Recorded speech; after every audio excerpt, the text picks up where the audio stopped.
विद्यार्थ्यांसाठी जनजागृती करण्यासाठी छत्रपती संभाजीनगर महानगरपालिका यांची टीम आमच्या विद्यालयात आली होती आणि मुलांना नायलॉनच्या मांजाविषयी जनजागृती जी होत आहे ती विद्यार्थ्यांना करून देण्यात आली।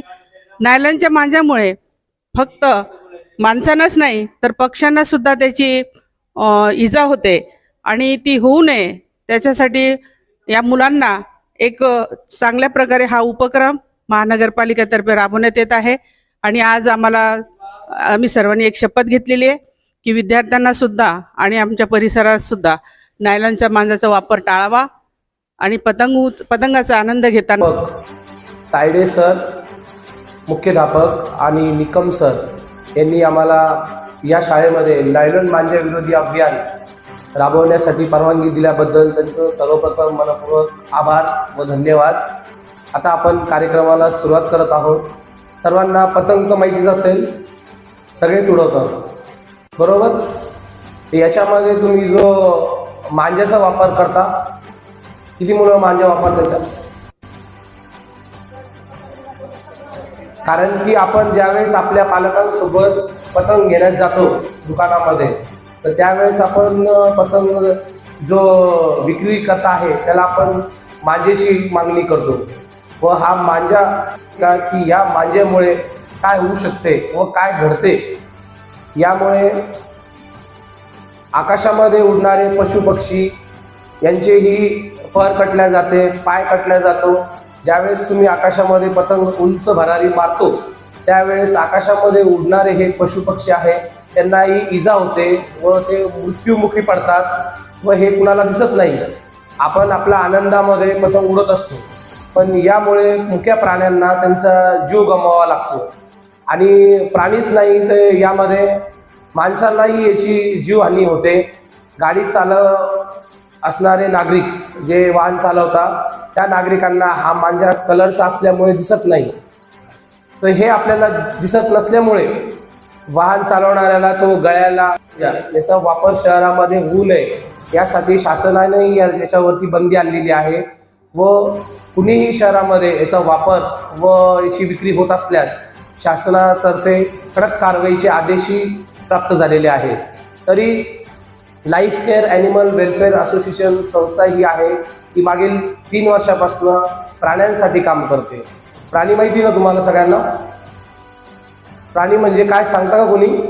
ॲनिमल, पक्ष्यांची सेवा करण्यासाठी ही लाईफ केअर संस्था काम करते व आम्हाला मदतीसाठी ही महानगरपालिका, स्मार्ट सिटी, पशुसंवर्धन, वन विभाग असे डिपार्टमेंटसोबत त्यांची बरीचशी मदत आम्हाला होते व यामध्ये आम्ही जेवढे शहरातले प्राणी आहे ज्यांना कुठली इजा होऊ नये याच्यासाठी आम्ही काम करतो।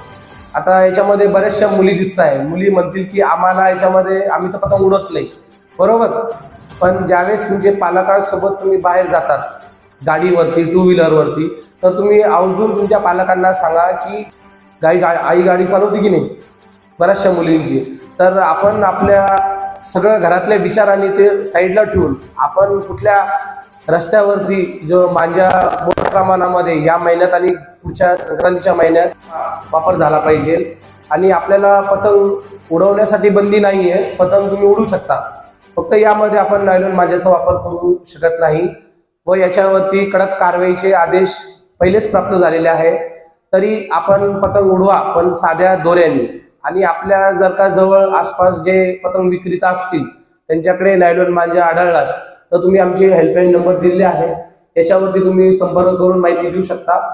आणि तुम्हाला कुठलीही पक्ष्यांची कुठल्या इंजर्ड पक्षी वगैरे आढळल्यास तरी तुम्ही संस्थेला संपर्क करू शकता। तरी मुलांना तुम्हाला समजलं आपला विषय? हानी होते, पक्षी मरू शकतात आणि रस्त्याने जाताना जे माणसं गाडी चालवतात त्यांना पण इजा होऊ शकते, म्हणून आपण नायलॉन मांजा वापरतो। गुड। नायलॉन मांजाने पक्ष्यांना त्रास होतो त्यांच्या पायात घुसल्यामुळे, आणि जे गाडी चालवतात त्यांना पण त्यांच्या बी गळ्यात ते गुंतू शकतं, त्याच्यामुळं त्याचा वापर नाही करायचा, साध्या दोऱ्यानं पतंग उडवायची। गुड। आपण करू नये, कारण की तो पतंग तर त्याची किंमत सरांनी सांगितली 5 रुपये आहे बरोबर, तर 5 रुपयाच्या पतंगासाठी तुम्ही जाणार का?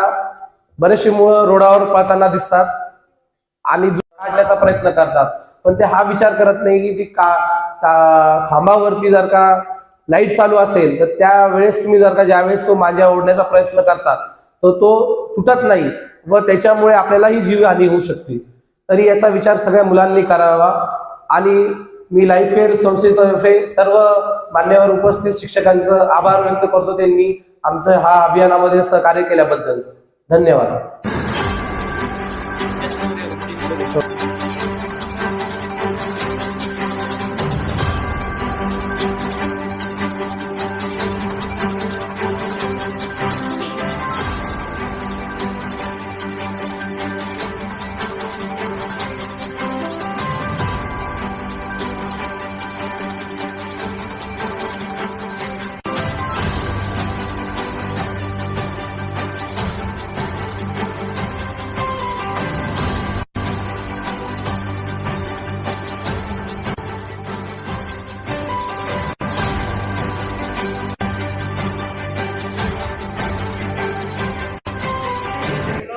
सर्व मिळून वचन घेऊ,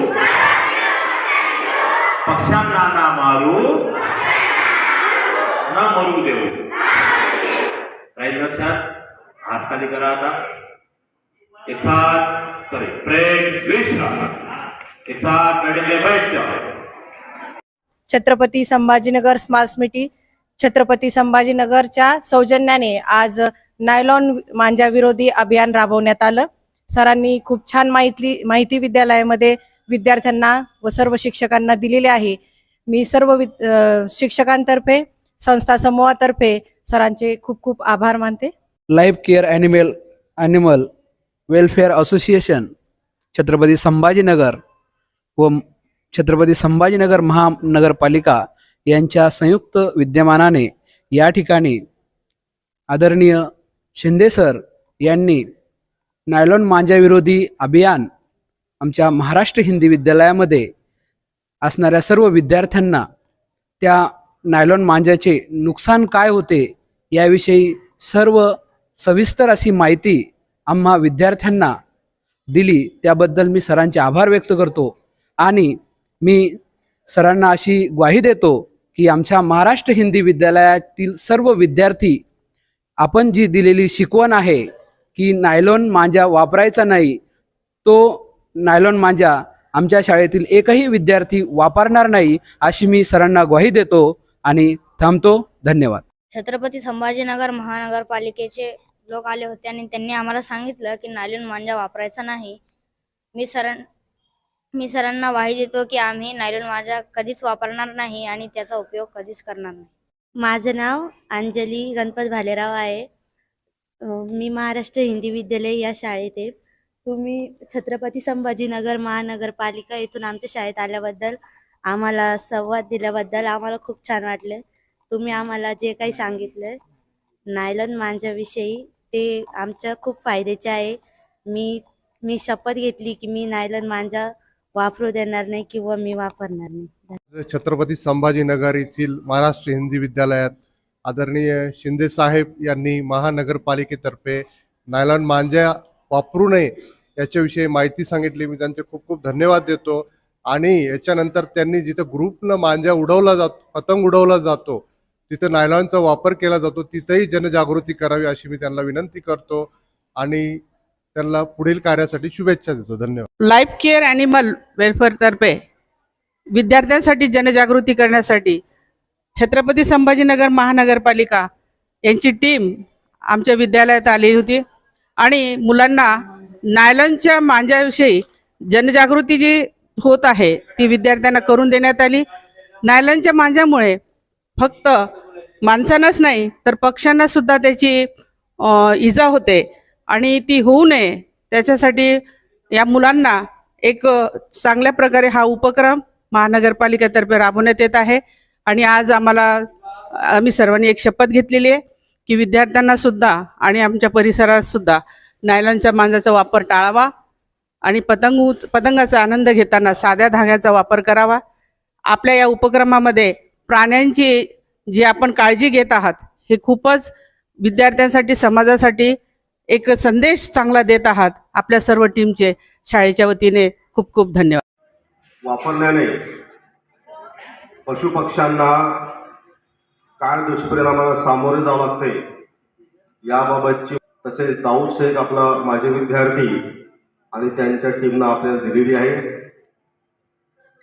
आणि हे पतंग आता पतंगोत्सव 16 जानेवारीला येऊ घातलाय आणि बरेच मुलं पतंग उडवतात. माझाही मुलगा पतंग उडवतो, सर्वजण पतंग उडवतात. आणि हा पतंग उडवताना जो मांजा आपण वापरतो, हे शांतबेट, हे शांतबेट, त्या मांजाला काचेची भोगतेची पोड लावलेली असते त्या दोऱ्याला. माहिती आहे तुम्हाला मांजा कशापासून बनतो? मांजा कैसा बनता मालूम है आपको? उसको कांच की जो पाउडर है उसकी कोटिंग की हुई रहती है उसको. आणि त्या मांजामुळे अनेक पशुपक्षी अक्षरशः जीवानिशी जातात, जखमी होतात, गंभीर जखमी होतात आणि मृत्युमुखी पडतात. एवढंच नव्हे तर आपल्या छत्रपती संभाजीनगरमध्ये सुद्धा काही गळा चिरलेला आहे. जे वाहनधारक असतात बेसावध, त्यांच्या लक्षात येत नाही आणि अशा वेळेस तो मांजा त्यांच्या गळ्याला लपेटून ते सुद्धा जखमी झालेले उदाहरणं आपल्या संभाजीनगर शहरामध्ये बघायला मिळतात. त्यामुळे आज आपण अशी शपथ घेऊया, असं एक वचन घेऊया की आपण मांजाचा वापर करणार नाही.